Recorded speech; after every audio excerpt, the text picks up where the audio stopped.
Hey guys, welcome to Grounded Roots Healing. As you can see, it's nighttime here.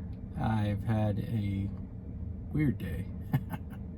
uh, we'll get to that, but I think what I'm going to talk about in this video is loneliness and the loneliness that we experience on this spiritual path. This has been in my mind lately. It's been very obvious as to what I need to do. It always seems to be obvious, but I've got 3 or 4 videos here lined up, and I'm up late at night and I can't sleep, and I figured I might as well get some of these done. But what occurred to me tonight was the loneliness. So what do I mean by that? So a lot of people that discuss these topics, some do talk about it, but a lot of us, these spiritual teachers, which I'm starting to count myself as one of them, obviously I'm teaching spiritual things, so they don't talk about the negative side of this. And it's not negative, it's part of it, but it is part of it. It is a challenge, let's put it that way. So this has been particularly in my mind today. It's been a rough couple days. I had a lot of trouble sleeping. So this is what usually happens, as the universe will put this in your way. So it starts to lower your vibration, and so you can experience these feelings and these states of being, and then figure out how to navigate it. So I'm going through one of those. It's just another one of these games, these lessons, just never ending apparently on this journey. But a few days ago I talked about a gentleman that I ran into at a coffee shop who was going through some stuff, and how that I wouldn't be able to help that guy. And then it occurred to me that this goes for almost everybody in my life. It's hard being first on this list. You want to help everyone. You want to point this out to as many people as you can.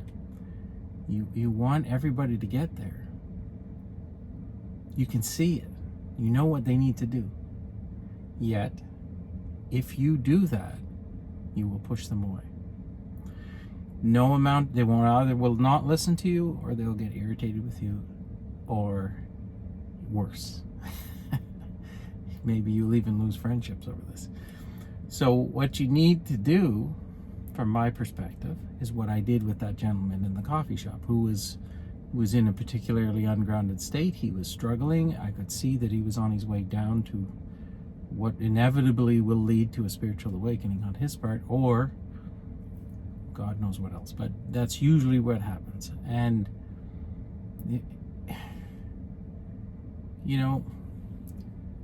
these relationships are that dynamic of trying to help people is the problem.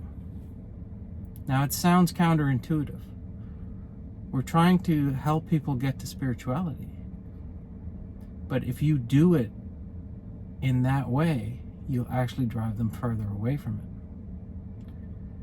It's a paradox, in a way. There are ways around this. So, like I often say, our objective here to get to enlightenment is to raise our vibration holistically. So our entire being, body, mind, and spirit. Now, I've talked about many ways to raise our vibration through using the body. And this will get you so far. This will help you raise your vibration in the totality. So it'll give you a baseline. That's what is a better way to describe it. You'll have your baseline vibration will be higher if you do all of those things. But here's the problem. No one's going to listen. No one's going to do those things unless I can show people. So you raise your baseline vibration. Okay, wonderful. Now you start to get the sense of having dichotomy between the conscious mind and the monkey mind. Even better. You still have to deal with all the trauma. You still have to deal with all the behavioral patterns that are ingrained in you. You still have to go through all the shadow work. You still have to learn all the things that I've learned over this insane 8-month period that I've been through. So how? How do I help people? How do I show people this? And this has been the challenge of spiritual enlightened people since the beginning of time. Now, the last few days, I've started watching Eckhart Tolle again. And I've started remembering the practices that I learned back in 2016 about how to use your breath and be mindful and slow down with your speech and to stay grounded in every moment of your life. This is what you need to do. So how did Eckhart become a spiritual teacher? He didn't go out there and scream it from the rooftops. That's usually we're usually compelled to try to do that. When you get a glimpse of this, you just want to scream it from the rooftops. Guys, everybody, you're asleep. Look around you. I can explain it. Just listen to me. It doesn't work. So Eckhart, from my recollection of reading his book, sat on a park bench for about 5 years. Now, I'm not going to do that. I don't want to do that. And you know, in his defense, back then there wasn't many people to help, and there was very little information on this. It was hard to find. And also, he was in a complete state of bliss for 5 years, so it's not like he was suffering. He was actually happy. I'm exaggerating. I think he was like couch surfing and stuff and staying with friends. But anyway, he dropped out of society. And then people started noticing of that how happy he was, even with having nothing. With nothing. And he's still in a state of bliss. So then they start asking questions. How did you get there? How can I get there? Can you show me? And that's how it starts. So I've come to that realization, and it's taken me a little while. I've had this compulsion to help people my entire life. When I know something, I want people to understand because it's so obvious to me. But they're not going to listen. So there's your frustration. That's a dichotomy, if I've ever seen it. Yeah, so it's one thing to have a gentleman that you don't know who's going through this stuff, to look at him and say, I know you picked this path. I know you chose this for yourself. I can let you go through this without interfering. And if you have questions for me, you can come to me. That's one thing. Now, what's that like when that's one of your loved ones or one of your friends, right? They're still not ready to hear it either. They don't want to hear it from you. They want to have the relationship that they've always had with you. And I can't do that anymore. Can't talk about the same things I used to. I don't have the same interests.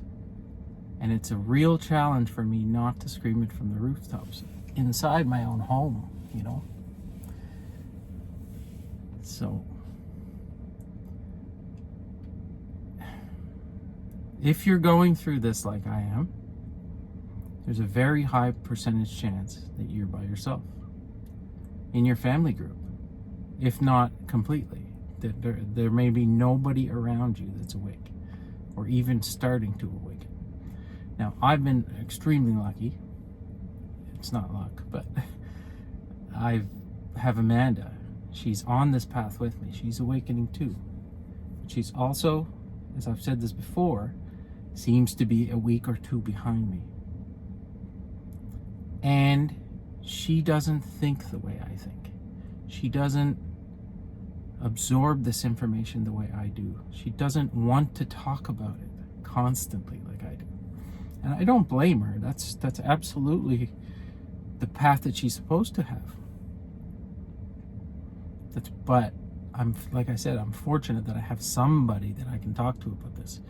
Now, can I talk about it the way I'd like to talk about it? No, I have to use the internet to do that.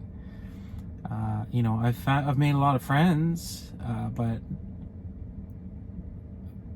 the best friends that I've made, they come to me and ask me for advice or opinion on things, and we do hang around and we have good times together.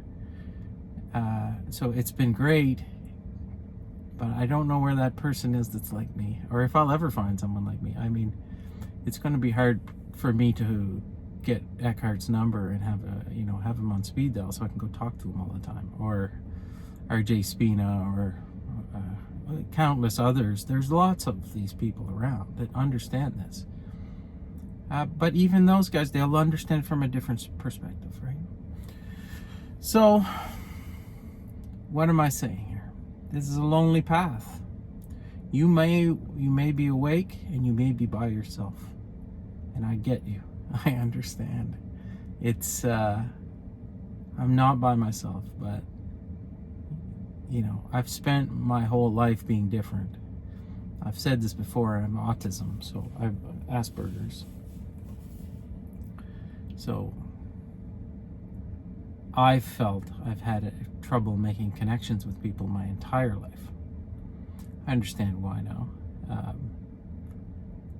If I look at what Asperger's or autism is, I have a good idea of why I am like I am, spiritually, not just the physical part, like the physical wiring. A lot of this stuff is a consequence of our past lives and places we've incarnated, let's put it that way.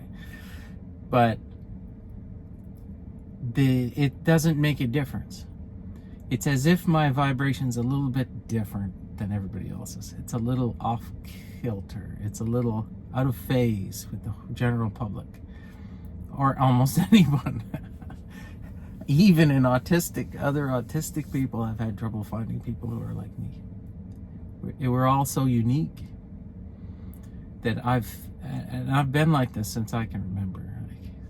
It's as if I woke up like this at birth. So it's been a lonely road. I've never had a lot of friends. Though I've had a few close friends, I've lost some very close friends. And I have a handful now, but it's a lonely road. I don't know what else to say about it. I know this gets better for all of us. I know if you're where I'm at, things will get better. There are people waking up every day, and our vibration will help them wake up, and it just causes a snowball effect. And at some point in the future, we're surrounded by more people like us than that aren't. But right now, it's few and far between. There aren't many. So I guess that's why I started this YouTube channel. It's a way for me to get this stuff out of my head, out of my notebooks, and out into the world. And none of this information is new. All of this has been taught before. I've come to these conclusions on my own, but not really. If you look, how do I say this? Anyone who's been teaching this stuff for a long period of time is grabbing ideas from the other side and putting them in their own words. This is what Eckhart's done. He's taken lessons from different spiritual things and then put it in his own words in a way that is more digestible to a certain population. And I think that's my job as well. Now, whichever group of you finds me and resonates with the way I describe this stuff, welcome. And you're my tribe, right? Maybe if this channel can grow a little bit more, it'll be a little bit less lonely. And I'll be able to find people that are more in phase with what I'm teaching. So, with that being said, I hope this video finds you well. I love you all, and we'll see you tomorrow.